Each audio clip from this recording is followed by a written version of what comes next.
But there's an interesting point, or an interesting part in the album. I think it's after I, if I'm not mistaken, right, where he gets the N word, and he essentially sheds light on its true origin, right, and how it's a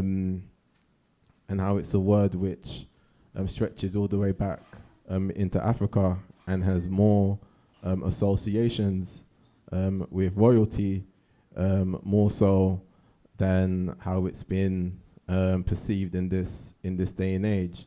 You know, I guess tackling that same kind of topic of like duality, so to speak, like with I guess like him. I guess with like the N-word like being so visible in our day-to-day culture, particularly like in music, what does that actually speak to in terms of I guess us as a community? Like, is that a word in which we can really redeem, or is that a word which reflects, I guess, a sense of self-hatred? Who wants to go first?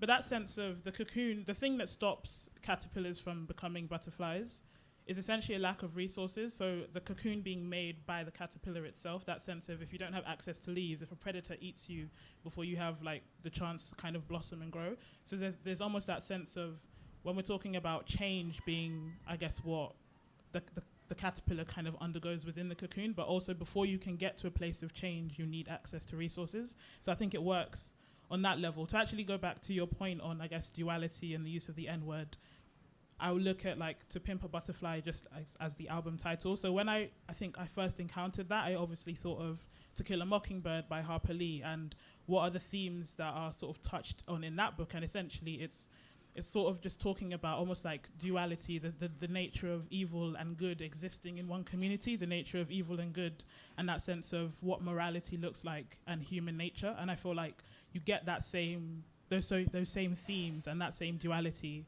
within the album, but then also when you look at the way in which the N-word is used. So when you talk about, is it something that can be redeemed? I think for the people for whom they feel that it can be redeemed, there's definitely worth in there, because it's like their pain to interpret and to experience and to try to make sense of.